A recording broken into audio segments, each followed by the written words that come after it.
is Aria Shi, and I'm a sophomore in Course 20. For the non-MIT crowd, that's biological engineering. It is my pleasure to introduce Professor Eric Lander. Dr. Lander is the president and founding director of the Broad Institute of MIT and Harvard, and a professor of biology here at MIT. He earned a bachelor's in mathematics from Princeton University and his PhD in mathematics from Oxford University as a Rhodes Scholar.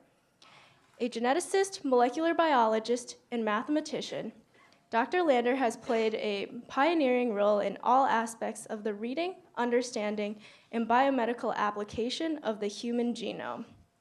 He was a principal leader of the International Human Genome Project from 1990 to 2003, and in 2008 was appointed by President Obama to serve as the co-chair of the President's Council of Advisors on Science and Technology. Please join me in welcoming Professor Eric Lander to begin.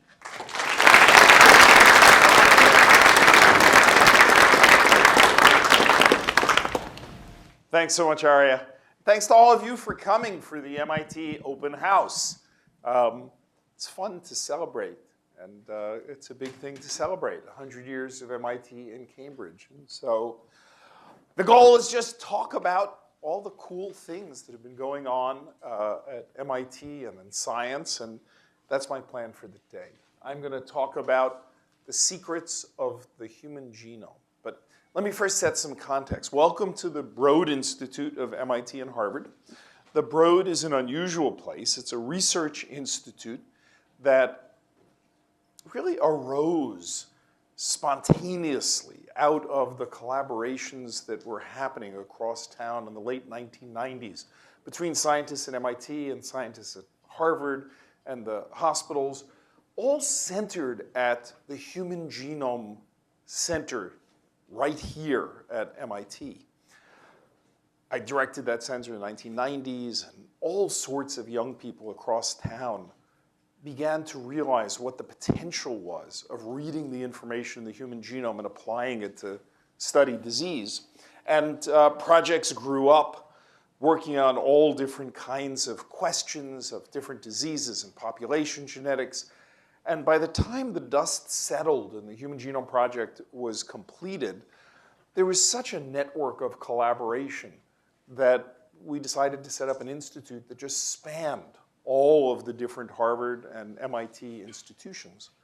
Nothing like that had ever been done, and it's been a fabulous free trade zone across the city where people can come and start projects from any institution whatsoever, and it's just been a great thing. There's some 2,500 people involved in the Broad Institute in one form or the other, either actually employed here or associate members of the Broad involved in projects or coming over for weekly program meetings in cancer or psychiatric disease or things like that. So what I'm going to try to do is give you a sense of the sweep of history of genetics and genomics. I'm going to take you back to the very beginning, rapidly get you up to the last 30 years or so, and tell you what's gone on. Now, I appreciate this is not a technical audience, and you haven't necessarily taken molecular biology. But at the same time, I don't want to water it down. And so I'm actually going to tell you what's really going on. And I'm not going to be afraid to take you to, for example, papers. We'll get to one exciting discovery that was just announced in January. So if there are occasional places where you miss some detail or something, don't worry about it. I'll try to make it completely accessible, but if it's not, you'll still get the sweep of what's going on, and it's an amazing story. And if you really do have a question along the way, you can ask. It's all right, and I'll try to explain something. And then I'll leave time for a Q&A afterwards. So, the secrets of the human genome. Let's get everybody back up to speed. First, the secret of life. See, from roughly the middle of the 1800s to the middle of 1900s, scientists worked out this remarkable and really unexpected fact that heredity is written down in a code. I don't think anybody expected anything like that. People, of course, had been interested in heredity for centuries, for millennia. It didn't take much to realize that children often look like their parents, that the offspring of a cross between plants often resemble their parents. If it's a tall plant, you know, the offspring will be tall. Everybody knew that that was the case, but how that actually happened was a total mystery. Until really Gregor Mendel came along.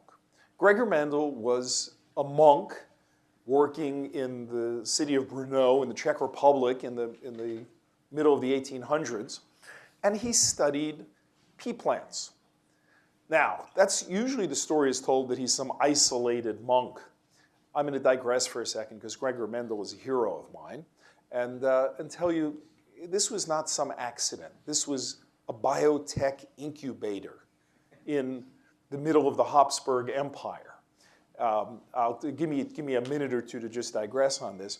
See, back in the 1500s, Europe had been sending out explorers around the world and had been discovering different civilizations elsewhere and different plants and animals and bringing them back to Europe, and people got really interested in the ability to study these different kinds of wildlife.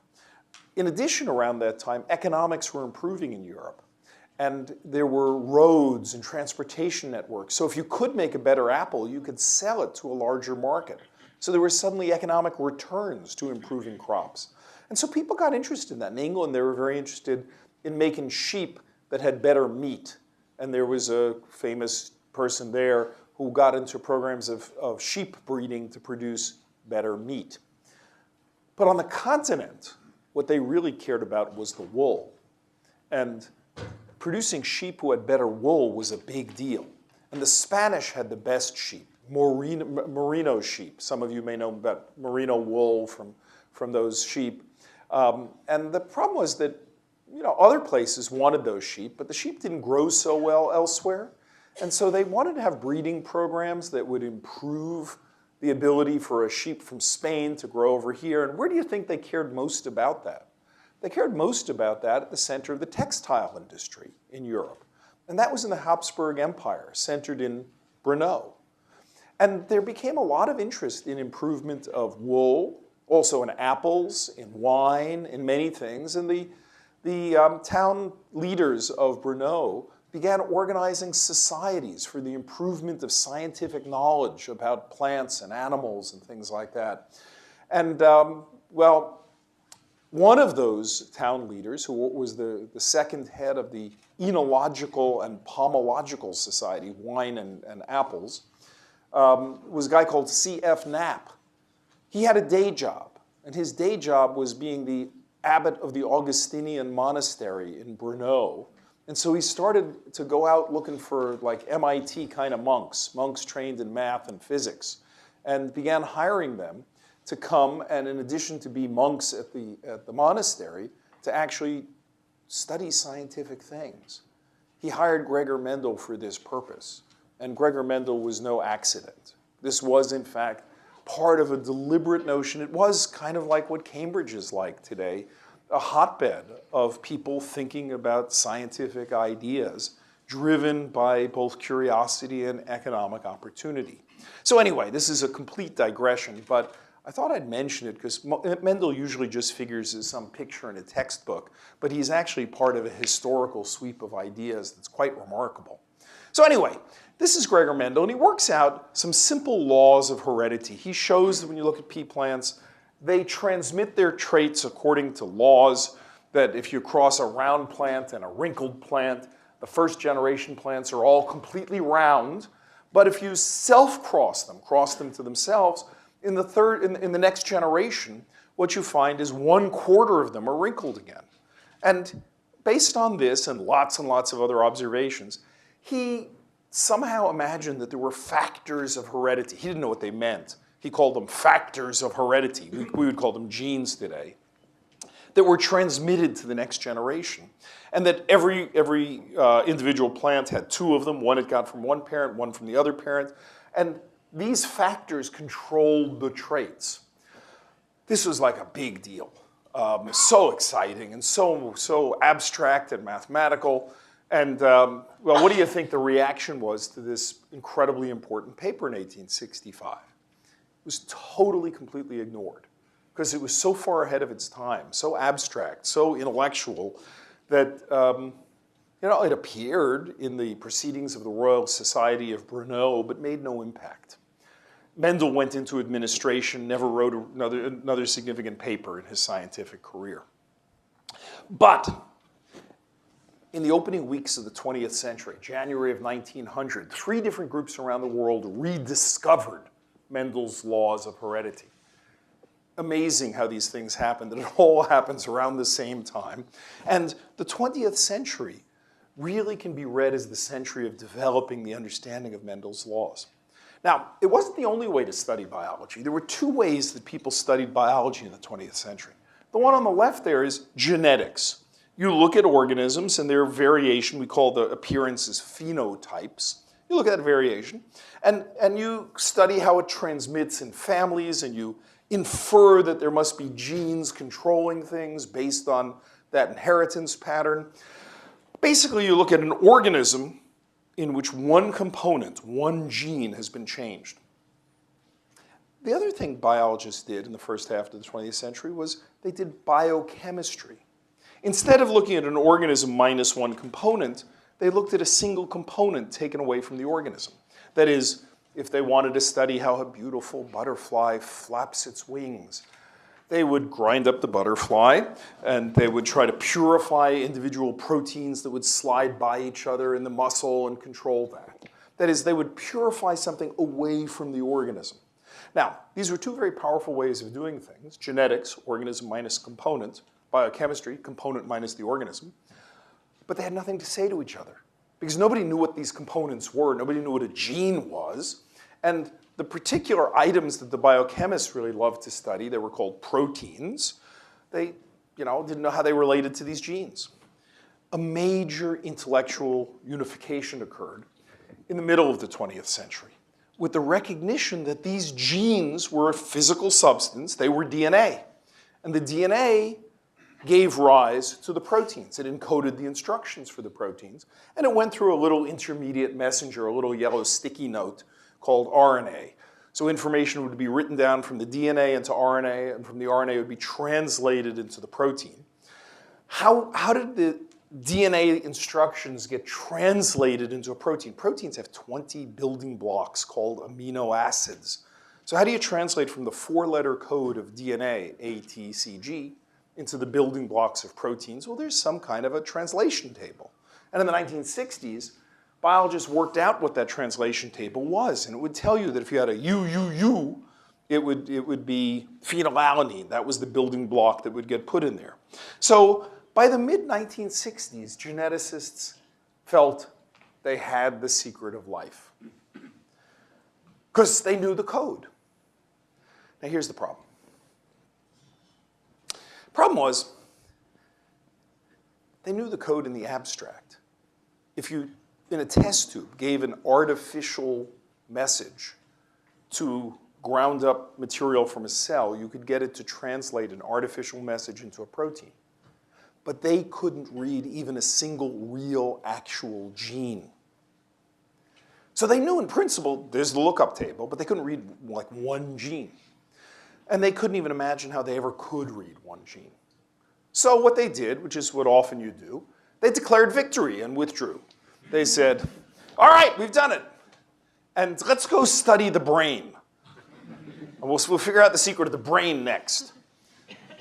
But a new generation of scientists arose, young people, as always happens and what we count on.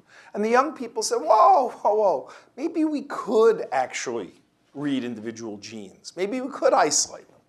And so that began in the 1970s, the recombinant DNA revolution, where people said, maybe we could purify one gene away from another gene. And the idea was very simple. It was if we could just shred up all the DNA in a cell and attach it, glue those pieces on to little circles of DNA that could copy themselves in a cell.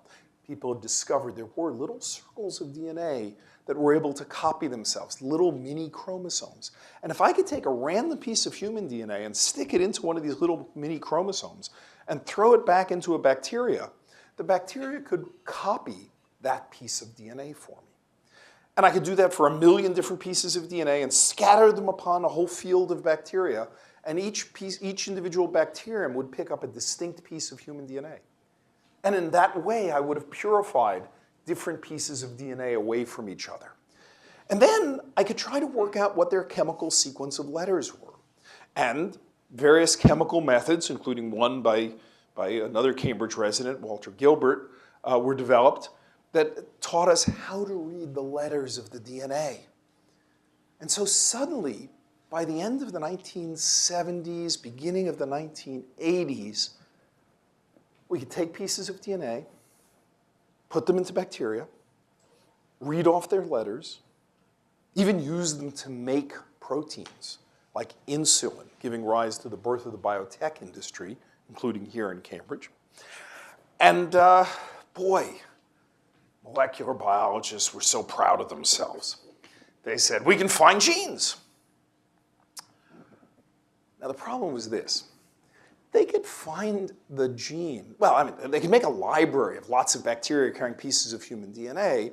And if they knew what the gene they wanted did, like it made hemoglobin, they could look for a gene that made hemoglobin. But what if it was the gene responsible for a disease like cystic fibrosis or Alzheimer's or something else? How could they find that gene? They didn't know what protein to look for.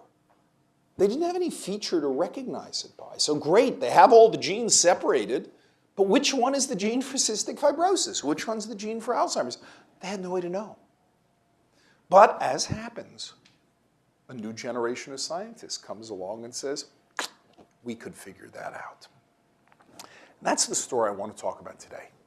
It's the story of mapping the genes for disease. How, if I have the ability to isolate individual fragments of the human DNA, I ever figure out which ones correspond to the genes for, say, cystic fibrosis, a rare single gene. We call it Mendelian, after Gregor Mendel, because it follows the same simple laws of inheritance as Mendel's pea plants.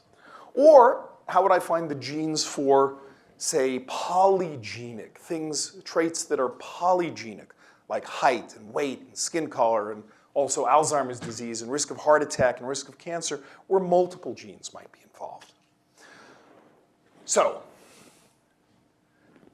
the key insight came from an MIT professor in 1980, David Botstein, working right across the street. Actually, the building just behind the building that you'll see right here. David Botstein had an incredibly simple insight. What he said was, if there was a disease that was transmitted in a family, mom here transmits the disease to 3 of her children, but 4 of the children don't get the disease. If it was the case that the disease gene, whatever it was, who knows what it is, if it was nearby on the chromosome to the site of a spelling difference. What do I mean by a spelling difference? I mean, you all know you have DNA, the DNA sequence on the chromosomes there. They're not identical. Any 2 people, your DNA will differ by about 1 letter in 1,000. And at one particular spot, you might have an A and you might have a C. And that might be totally meaningless. It might have no effect. But it's still a genetic trait I could trace. And I could see whether, like if you have an A on the chromosome you got from your mom and the C on the chromosome you got from your dad, I could see whether or not in any given child you have or will have, whether they got the C or the A. It's a trait, which is incredibly boring. But the point is, if it were nearby the disease gene, it would show the same pattern of inheritance as the disease gene. And if I ever saw that, if I ever found that there was a spelling difference that showed the same pattern of inheritance as a disease, I would now know where the disease gene was, namely nearby. That's it. Incredibly simple idea. It actually traces back to something that a fruit fly geneticist thought of in 1911 and was routine for fruit flies, of mapping where a gene was by showing it had the same inheritance pattern as some other gene. But nobody ever thought you could do it in humans Because with fruit flies, well, you have lots of genetic variations you can look at, curly wings and white eyes and bristles and all that. And with fruit flies, you can set up a cross and get like 200 offspring. With humans, you can't. You have to kind of take naturally occurring families, and they're small, and you don't have genetic markers like curly wings to use. But what David Botstein realized was DNA spelling differences would play the same role. And if we just collected enough DNA spelling differences, we could start to map simple Mendelian disease genes. I met David Botstein in 1985 in the MIT lecture hall 10250. We were walking back after a talk, and someone introduced us, and we began talking about this. And David was curious, how far could we push this from simple Mendelian diseases to more complex situations? So we began talking about the fact that, well, some genetic diseases happen because, at least in some societies, cousins marry. And what you get is an individual, an inbred individual, gets a disease gene from both sides of the family. And when that happens, there's a region around it that's identical, because it's come down very recently, one branch and the other branch. And you can tell because they have all the same spelling differences in a row. You can recognize a chunk of DNA that came down on both sides of the family identically just from a lot of common spelling differences. Then David and I went to a meeting in Helsinki, Finland in 1985. And we learned about the history of Finland. And it turns out that Finland really traces back to a founding group of not more than 100 people 2,000 years ago. Just 100. And that small founding group eventually grew into the 5 million people of Finland today. And if someone in Finland has a genetic disease, very often it's due to the fact that they got it from one of those founding ancestors. And again, if we had a really dense map of all those spelling differences, we could see it. We could see that all the people with the disease had the same spellings across that whole region. In other words, you could begin to pick out where genes were by the properties that marked ancestral segments in the human population. But if it works for Finland for 2,000 years, what about Europe, which is only about 6,000 years old in settlement?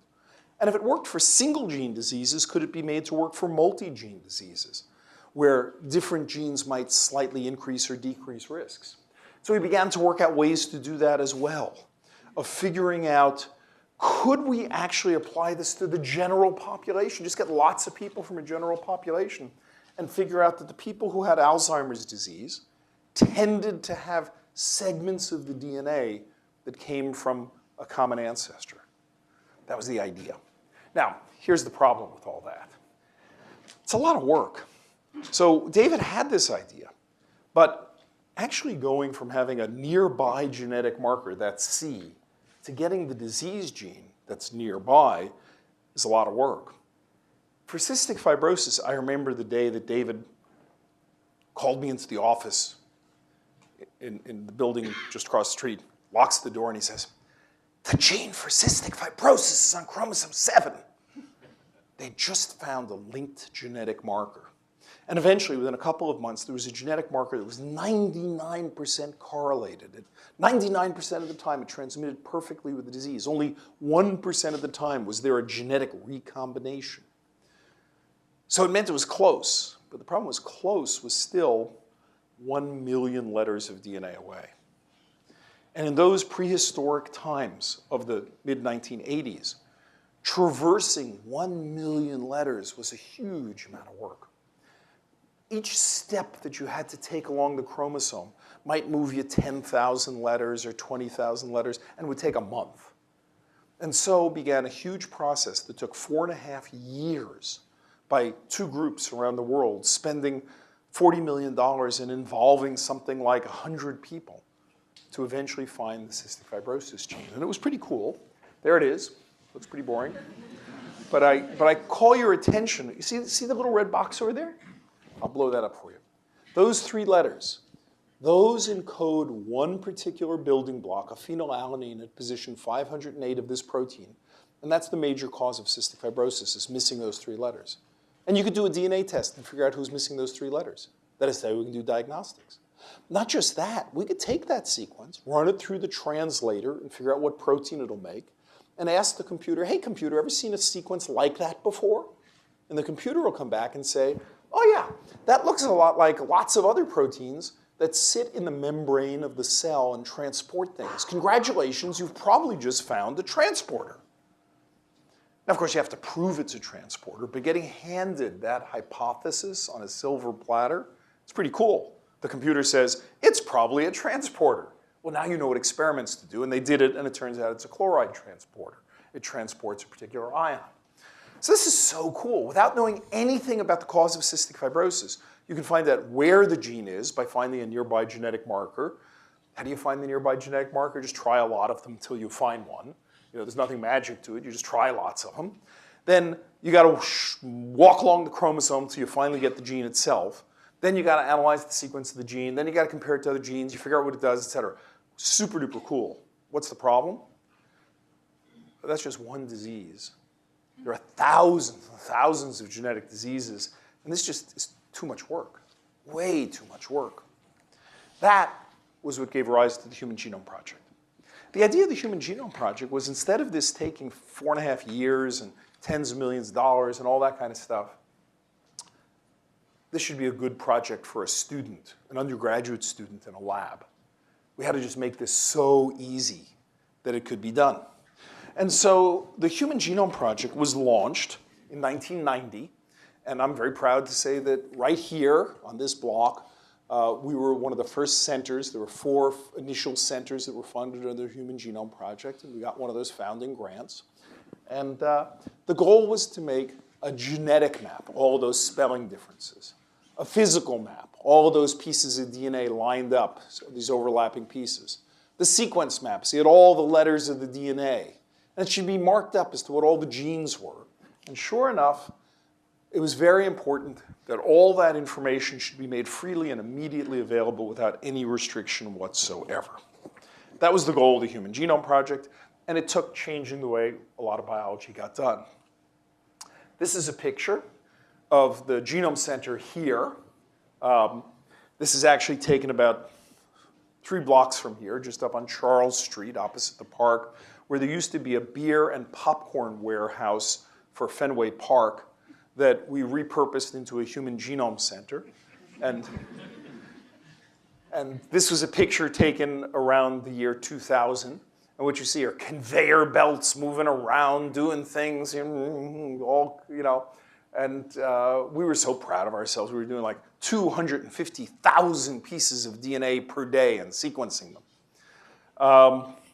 But it wasn't just us here in Cambridge. It was an international project. It involved people in 6 countries, the United States, United Kingdom, France, Germany, Japan, and China, all working together under the common rubric that all this information would get made freely available every single day. The project got completed, actually got completed in stages. We had a party at every stage. The White House announced in June of 2000 that the human genome had been sequenced. There was actually no paper to support that claim, but it was a big announcement and it made, you know, anyway, the headlines. An actual paper appeared in February of 2001 reporting the draft sequence of the human genome. It was about 90% of the human genome, not the whole thing yet. We then continued to complete the Human Genome Project, which went to another several years, and we finished it officially on April 25th, 2003, just about 13 years ago. We chose that date for a very specific reason. It was the 50th anniversary to the day of the publication of the Watson-Crick paper. And it was kind of fun and cool to have it done by then. So anyway, that was the Human Genome Project. But then I want to comment briefly on the stuff that was going on in parallel with that briefly, because science doesn't take place in a vacuum any more than Mendel and his monastery was a vacuum. Neither was this. So a brief comment on science and society at the time. We had competition. In 1998, a private company was started to try to compete with the Human Genome Project. It's called Celera Genomics, and its idea was, we don't need a public project, we'll do it, and we'll have a database, and people can use our database of the human genome. And maybe the public project should go do something else, like map the mouse or whatever. We didn't buy it, and we sort of continued in our path. And both groups published papers that appeared in February of 2001. I note with some pride that we made all our data freely available every day, even knowing full well it would be used by the competing private group. And when the competing private group published its paper, it included all of our data in it. That was cool. We liked that, actually. It proved our point about the value of it. And by the way, if your business plan is to make a private version of something, but somebody else is giving it away, it's not such a good business plan. And in fact, it never turned into a business plan. Oh well, the company, I mean, their stock dropped in value about 95% within a year or so. They never really were able to privatize this. They eventually had to give away their data too, because it's like, in my opinion, not a great plan to do that. And it's really important that these data get made public. There was also a fight about whether you could patent genes. Even the NIH was off patenting pieces of genes. The most extreme case was this discovery of the gene for breast cancer, actually 2 genes for early onset breast cancer called BRCA1 and 2, where there were patents on it and one company had a monopoly on the ability to test for this early onset breast cancer gene called Myriad Genetics. Should that be allowed? That became a hot topic. And then, of course, there was just plain hype. When we had that White House announcement, the next day the New York Times says across 6 columns, genetic code of human life is cracked by scientists. Oh my God, how can you not expect that miracles will now happen? The genetic code of life is cracked by scientists.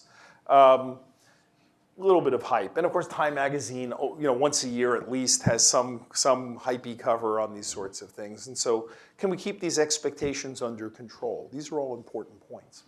So, it was great that the genetic code of life had been cracked by scientists, but we couldn't read it. All we had was a whole bunch of letters, and we couldn't really make much sense out of it. We did write a long paper about it, but we still didn't know that much. So, for the purpose of mapping those disease genes, we really had to go back to the human genome and keep mapping. We had to map all these genetic variations. I was talking about those spelling differences. Well, we only had a couple thousand of those spelling differences. We had to keep going to map millions of them. And we did. We looked across many, many, many, many, many, many, many people and mapped millions of spelling differences. We had to figure out how they were correlated with each other. So we organized an international project to correlate them with each other. Then we needed ways to test them in individual people. Initially, we could only do them one at a time, 1 DNA letter in each test. But in fact, we eventually got to the point using little glass chips that we could do 1 million at a time. So all this really started picking up. Then sequencing, the actual sequencing of the DNA of a person. That first human genome project cost us $3 billion for one person. Imagine we now wanted to do a study of 3,000 people with diabetes and 3,000 people without diabetes to figure out which spelling differences were present in one group versus the other. Let's see, 6,000 people times $3 billion, $18 trillion, roughly equal to US GDP. I think that would be a tough sell to say we should spend US GDP on that project. But what was amazing is the cost of sequencing has plummeted, just plummeted by 2 million-fold. It's 2 million times cheaper to sequence the human genome now than it was then.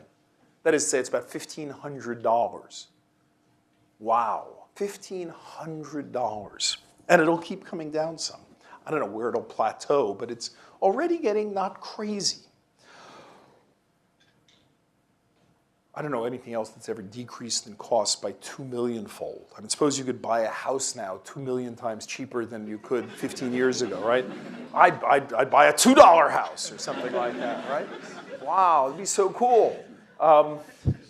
So all of us, our heads are spinning at the incredible power. Then in addition, these maps of the human DNA, well, I think some people thought enough of this mapping stuff, we should be, let's go back to business as usual. But no, what really happened was we realized we needed more maps. Just like if you have Google Maps on your iPhone, On top of it, you can layer the traffic map, or like where the pizzerias are, or where your friends are, or where the weather is, or anything like that. It became the case that once we had one map of the human genome, zillions of other pieces of information could be layered on top of the map. And it becomes the Google map of the human genome. So we built maps for all sorts of different things, evolutionary conservation, where genes were, and where whatever epigenomics, whatever that is, and for DNA folding. We just layer maps upon maps upon maps upon maps. And it's all freely available. You can actually find it on your iPhone. It's all there. All that information is totally freely available. So we kind of have this vast library of information.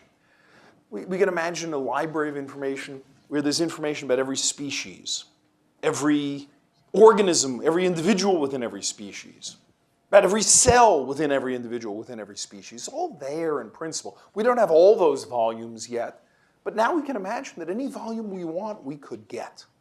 And that's way cool. Now, reading it is not trivial. So one of the challenges was how to read out that human genome. If I give you a bunch of letters, I don't know that you can make much sense of them. Right? It doesn't sound very impressive. It's like reading the ones and zeros on your hard drive in your computer. It's not very meaningful. You really want to be able to shine a spotlight on certain things and say, pay attention to those. Those are the ones we really want to pay attention to. And so to do that, you have to do that by comparison. One of the best comparisons is evolution. See, we're a mammal. There are a bunch of other mammals. There was a common ancestral mammal 100 million years ago. And if we could ask what things had been kept largely the same, had stayed largely the same across all mammals, we might find really important parts of the genome that way. So as soon as we had the sequence of the human genome, we wanted the mouse genome. So we got a sequence of the mouse genome. The mouse genome allowed us to line up parts of the human genome and the mouse genome. In fact, actually, there are stretches of more than 1 million bases, which clearly are recognizably the same sequence in human and in mouse that have just changed by maybe 50%, but 50% identical. You can line them up, and then there's some stretches, like there in red, where they're truly identical. And those must be important things. And you can really use evolution as a guide for all this. Now, once we had the mouse, we wanted the rat and the dog, so we sequenced those. The dog, Tasha, was sequenced here as well. She's a boxer. Once we had those, we launched projects to get lots more. You know, cats and aardvarks and platypuses and orangutans and things like that. And all those data are freely available too. And you can use them to begin to see what evolution has preserved. And we found that the genome was just filled with surprises. There had been claims that there were like 100,000 or 120,000 genes in the human genome. Turns out there were only 20,000 genes in the human genome. Pretty cool. It turns out that people thought there was only a little bit of regulatory information for each gene. Turns out there's actually a ton of regulatory information for each gene, and there's more regulatory information in the human genome than there are genes. It turns out that if you ask what's the big difference between elephants and mice and humans, it's not so much the genes as the regulatory information. The genes have changed a little bit. The regulatory information changes a lot. That's where the information is. Not crazy. I have proteins that make a bone, but I have regulators that say how long to keep bone growth going, how fat to make the bone. So it's like the building materials are not so different, but the recipes are slightly tweaked. Makes sense in retrospect, but nobody was actually expecting that. So tons of new surprises came along. Now, I just want to talk briefly about the question that we started with, finding the genes for diseases. How are we doing on that? Well, for simple single gene Mendelian diseases, like cystic fibrosis, it now is a good rotation project for a student. More than 4,000 such disease genes have been found, and it's pretty simple. For complex diseases, like schizophrenia or heart disease, how's it going? I'll tell you a little bit of that, including work done just in the past couple of months, just published in the past couple of months. For schizophrenia, I'll tell you work about 3 folks who work here. Mark Daly and Steve McCarroll and Beth Stevens, who were very interested in schizophrenia. Mark began collecting families with schizophrenia and began putting together an international consortium. And folks here began looking at 6,000 people, 3,000 people with schizophrenia, 3,000 people without schizophrenia, and comparing all those spelling differences to see were there any spelling differences more common in the people with schizophrenia than not. Answer, nothing significant. Pretty depressing. But instead of giving up, they looked at their data and they said, even though nothing had become significant yet, there still were a whole lot of genetic findings that were closer to significance than you'd have expected by chance. Something was going on, and they should increase the sample size. They should look at more people. And they did. They increased it to 20,000 people. Now they had 5 significant genes. They increased it further to 50,000 people, 62 significant genes. And then with an international consortium involving 30 countries, they got up to 110,000 people and mapped 108 genes connected to schizophrenia, genetic regions of the human genome that show those spelling differences that are enriched in people with schizophrenia. What do? Well, I'm going to call your attention to the biggest one right here. The strongest signal in the entire human genome. What does it do?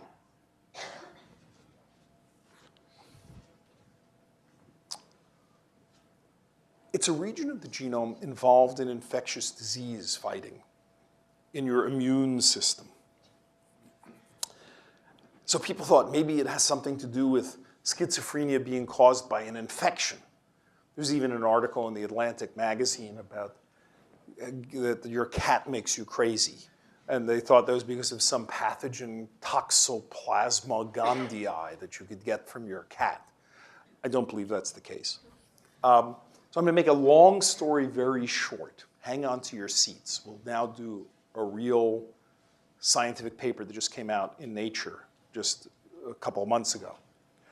What Steve did is he dived into the region. Steve McCarroll dived into this region, which is a very messy region, one of the most complex regions in the entire human genome.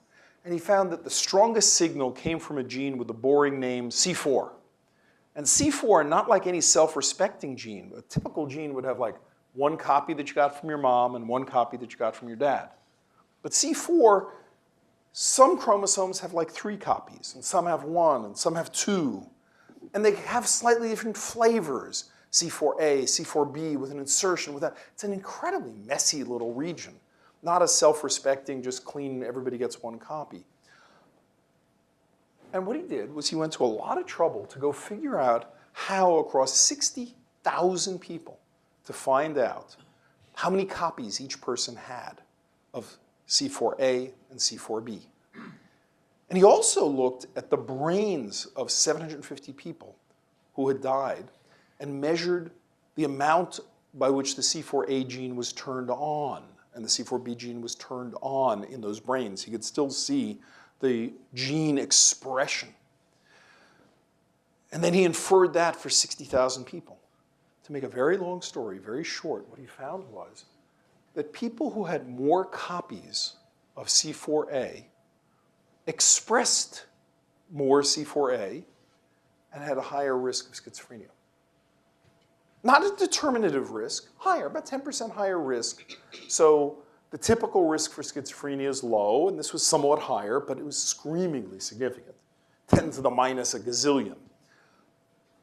That tells you that gene, C4a, must be playing a role in the process that causes schizophrenia. Now, what does it do? Well, it turns out this gene is part of a system called the complement system.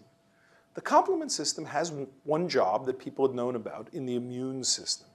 It was used to mark microbes for destruction by cells in your immune system.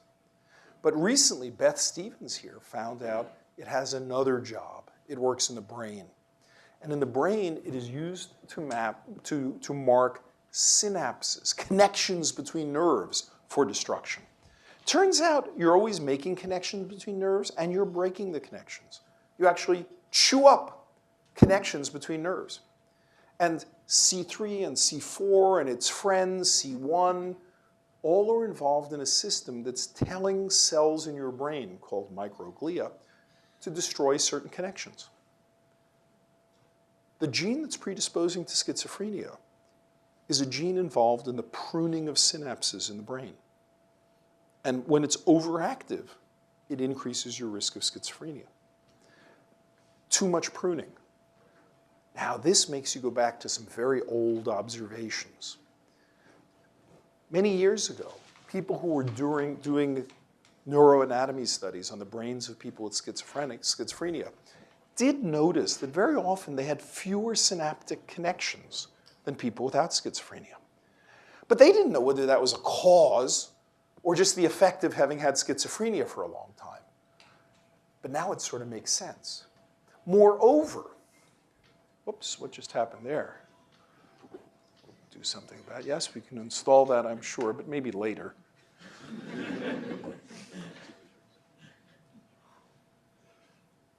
Get rid of that, sorry. Yes, very good. It also turns out that during childhood and adolescence, there's a huge amount of connections between neurons. And in late adolescence, early adulthood, there's a tremendous amount of pruning to eventually get to the adult brain. Schizophrenia onsets in late adolescence and early adulthood. Suddenly, all these clues make sense. The protein is involved in the pruning of synapses. The pruning process goes on at the same time that schizophrenia onsets. And in schizophrenic brains, you tend to see less such connections. You could imagine, maybe 20 years from now, who knows, I don't want to promise anything, that when somebody has early symptoms of schizophrenia, there might be a drug, an inhibitor of this pruning process that might help down-modulate the pruning. That's what comes from knowledge. Up to now, for the last 100 years, schizophrenia has been a total black box. We haven't known what's been going on in schizophrenia, but now we do. We don't know everything. We know one thing. Oh, by the way, that list of 100 genes has a few other genes that also make sense in terms of pruning. There are a few other things. Eventually, we're going to have to get that whole list and make sense. What is it doing? That's really important. But remarkably, we're beginning to get answers to those questions. So I won't, in the interest of time, tell you a whole other story about coronary artery disease. I could tell you a story about that. I could tell you some stories about cancer and how that's happening. I could tell you stories about how these genetic spelling differences can be used not just for disease, but can also be used to trace human history. All of these things are happening because we can finally read it out. And with heart disease, we're figuring out which factors really predispose people to early heart attack.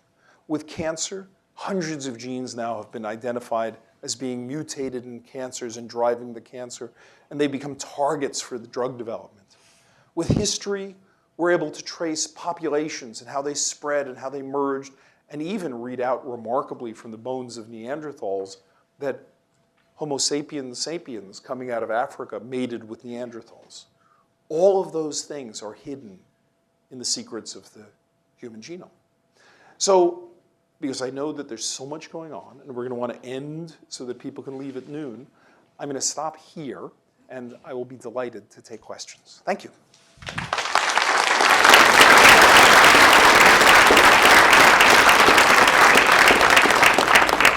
So we have, I don't know, maybe 5 or 8 minutes for questions. Are there any questions? Yes, just shout. Yeah, hi, thanks, great talk. Rather than create drugs to inhibit the result of a specific genome, can you actually alter the genome? Can I go into a person and basically substitute it? So that's a great question. So it turns out that methods for changing the genetic code in cells were invented just in the past several years. There are gene editing tools for doing that. In fact, one of the people here at MIT in the Broad is responsible for major contributions to that field, a guy called Feng Zhang. Yes, but at the moment, if I go in and make changes, they're permanent changes. Better be sure I'm getting them right. So if I'm going to go in and mess with your brain and go rewrite the code in cells, I ought to be really careful about that. And it's not so easy to get those delivered. Even though if I had those cells growing in a dish, I could make those changes. I would be able to make the changes, but I'm not sure exactly how I get them delivered to the right cells in the brain at the right levels in the right ways. So there are a lot of those problems. And then there's a further question, which is, how do I measure the side effects? Are there going to be other consequences of doing that kind of editing? So yes, on the list right now are possibilities of making drugs to do it, or possibilities of changing the genetic code in brain cells or liver cells, or not the cells that you transmit to the next generation. I'm just talking about in your own body. That's one of the possible therapeutic approaches. But like any other therapeutic approach, it's got to be evaluated really carefully. And it's possible still that a drug in a bottle is better because you can just stop taking it, and you can dose it by taking twice as much or half as much. So it's not necessarily the case that just going in and editing, because it's not like that's the only thing that affects the risk of schizophrenia. It's one of many contributors. So even if I fix that, it still may be lots of other things are pushing in that direction. The drug might be better. So I think what we do is we open our lens and we consider many, many possibilities. It's a great question. Yes? How about behavioral psychotherapy? How about behavioral psychotherapy? Indeed, it's entirely possible that for some conditions that will work just fine. It might be that by being able to say certain people have a disease because of certain biochemical properties and others because of other biochemical properties, people with type 3, I'll make up type 3, might respond well to a behavioral therapy. I think the challenge right now is, given that there are many different processes at work, if you try a behavioral therapy across a heterogeneous collection of patients that might have it for many different reasons, it might be working for a subset and you don't even know it. So part of the advantage of the genetics here is it might put things into more homogeneous categories, and for some people a drug might help, for others gene editing might help, for others behavioral therapy might help. It's just giving things their correct names so you can study them, and the list could well include behavioral therapies, diet therapies, many sort of things. So I think our goal is to understand what's the underlying mechanism. When we have the mechanism, we can ask, now what's the best treatment given that mechanism? And we should be very open-minded as to possible treatments for that. That's right, and ideally, the best would be an inexpensive dietary change. And there are genetic diseases for which that does work. They're a small number, but there are genetic diseases where dietary change has huge effects. Yes, way in the back, shout. You got to shout. What's your view on the future of eugenics? The future of eugenics. I'm deeply suspicious of the future of eugenics. On the whole, people have, over the course of the 20th century, had all sorts of ideas about making humans better. I'm pretty dubious about that, because those ideas about how we make people better often are poorly informed or informed by things I'm not particularly fond of. I think if we're talking about changing the genetics of the human population, given that we've only been able to read the human genome for the last decade or so, coming along and saying, oh, I could do much better than that, seems to have an element of hubris to it. So if we were going to make any changes to the human population, I'd want to be incredibly cautious, and I would want to have pretty broad societal consensus, because there's no going back. I mean, just imagine the product recall notice. Dear Mom, we thought it was a good idea to make this change in little Johnny, but it turns out there are some untoward consequences. We would really advise that little Johnny not reproduce. It's just, I don't know. We have to approach this with humility. We don't actually know that much. I'm proud of how much we're learning.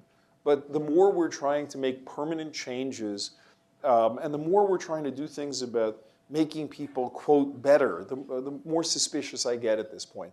Someday maybe, I don't know. Right now, it strikes me as pretty ill-advised, with perhaps some incredibly rare exceptions, which we should battle out really hard to be sure that we should ever be crossing that line. Yes?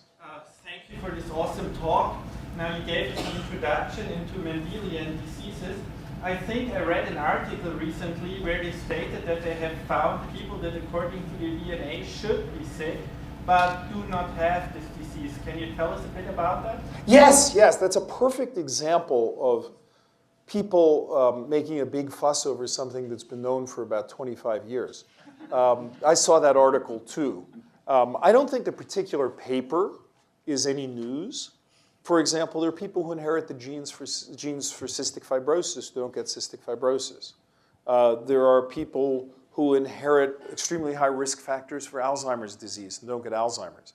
Because in fact, there are modifiers. There are environmental modifiers. There are other genetic modifiers. And then there's chance. So we actually know for a lot of different reasons. I know there was a study at the Broad maybe 5-6 years ago of people who inherited an early onset form of diabetes gene. Well, they discovered that these specific spelling differences were found in people with this early onset form of diabetes. But then one of my colleagues looked across the population. They found, yes, but there are many other people who carry that difference who don't get early onset diabetes.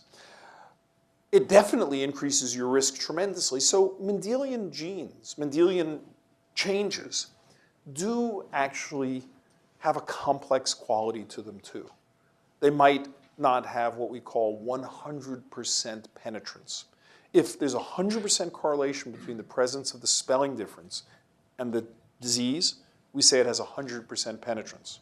But genetics has a word, penetrance, that we've had for a very long time that we use, and I teach in freshman biology, that says it doesn't always happen that the gene leads to the trait.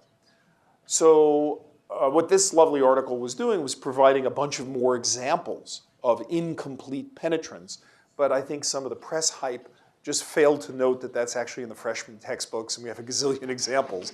And there were some very good, nice additional examples, but this is something geneticists know. Genetics is complicated. It is not deterministic. If those of you who have read the movie Gattaca, where somebody gets their genome sequence and the computer is going to print out they're going to die of a heart attack on this day when they're 52, there's like this fantasy. Genetics, and I'm so glad you're bringing this up, genetics is complex. It interacts with a whole lot of different things. There are the genes for diabetes in our population. There are genes that clearly predispose you to diabetes. You might say that's a bad thing. But actually, in times of scarcity, a couple hundred years ago, those genes were probably a good thing because they let you make the greatest use of sugars and things like that. Now, unfortunately, when we have a cafeteria diet and you can eat as much as you want, those are bad things. So genes depend on environment. They depend on other genes. And it's so good you bring this up to remind us that simplistic thinking about that or about how we improve the population or whatever, geneticists should approach all this with real humility. We have a lot to learn. Let me just see how we're doing here. Maybe we'll take one question. Is there one more question there? You've got it. Yeah, since regulation is so complicated, where is that encoded and how do you go about trying to understand that? There's a tremendous amount of work to find the pieces of DNA that encode the regulators. So it turns out that the DNA is wrapped up in proteins. There's a main protein that wraps up the DNA called histones. And those histones are modified. Little chemical groups are stuck on them. And those modifications control a lot of aspects of regulation. Also, other proteins come and will sit at particular pieces of the DNA and regulate them. And there are a lot of tricks now where you can, I'll get technical for a second, use an antibody that recognizes a particular protein, pull down that protein and the DNA that's attached to it, read the DNA that was attached to that protein at many places across the genome, and then map it back, like on Google Maps, onto the human genome. and find all the places where that protein was sitting. So we have lots of maps of where different proteins or protein modifications are sitting. I can tell you in a given cell, a particular fat cell, where histone number 3 is sitting where it has a modification of 3 methyl groups put on the lysine at position 4. How's that? And there's a gazillion of like weird facts like that that we can pile up and we can say, when that modification I just talked about is there, that looks like the beginning of a gene, and that's where what's called the promoter, the start region of a gene is. And then other things that might be what are called enhancers. They're different because at that position, instead of 3 methyl groups, there's 1 methyl group. And blah, blah, blah, blah, blah, blah, blah. And which of those are conserved across species? And there's tons of maps that have been piled up on this basic Google map that tell us facts about regulation. But then still, as to the point about humility, we're still pretty crummy at fully interpreting all that regulation. But there is a new generation of young students at MIT and elsewhere coming along and saying, we can do this. We're going to figure out how to do this. And there's a huge amount of energy. Anyway, it's so great to have everybody here celebrating 100 years in Cambridge. Thank you for coming today and enjoy the rest of your day.